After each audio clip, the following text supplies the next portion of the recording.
Welcome back to the sweltering kitchen of the original beef of Chicagoland. Season 1 of The Bear threw us headfirst into the messy, stressful, and strangely captivating world of Carmi Berzatto. Carmi and Sydney begin to develop a menu for The Bear and bring in Natalie as project manager for renovations. Needing more funds, they ask Cicero for an additional $500,000 loan.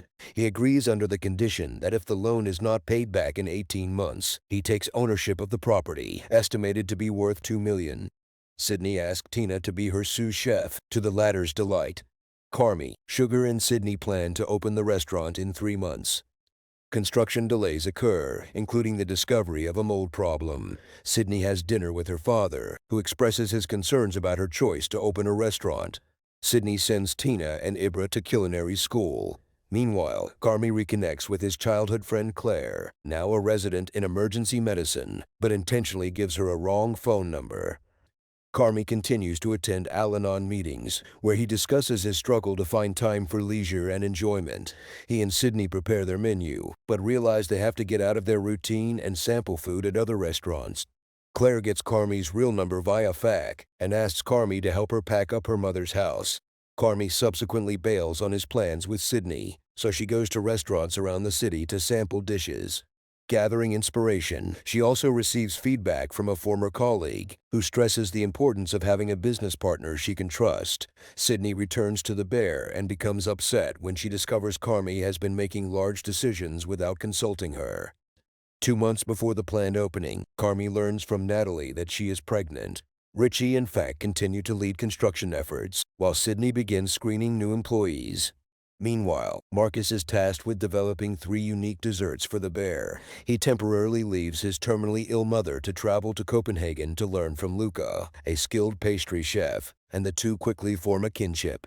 Luca recounts being humbled about his level of talent after working with a more skilled chef implied to be Carmi, and how he has since found a better balance between honing his craft and appreciating life outside the kitchen. Marcus is inspired by the experience while growing feelings for Sydney. Sydney continues developing the menu with help from Tina, who is thriving in culinary school. Although Tina is troubled when Ibra stops attending, Natalie convinces Cicero to expedite permit applications.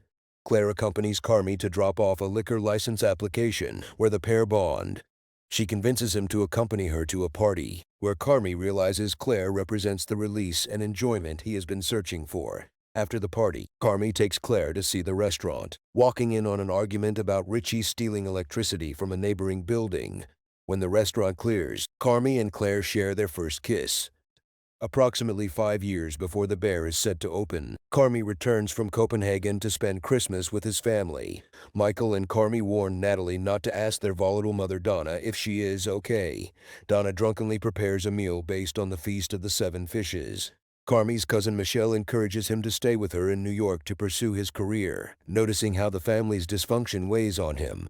As they await dinner, the group debates the ambiguous origins of the Seven Fishes tradition. Donna's on and off boyfriend Lee offers his own interpretation, but an intoxicated Michael repeatedly throws forks at him. Ignoring her brother's warning, Natalie asks an upset Donna if she is okay, leading Donna to have an emotional outburst. Michael throws another fork at Lee when he scorns Donna's behavior, and a fight nearly occurs, only to be interrupted when Donna crashes her car into the house. Richie is sent by Carmi to Ever, an upscale fine dining restaurant, for the week as education. Richie is deeply skeptical of the restaurant and annoyed by having to wake up before dawn to meticulously clean forks.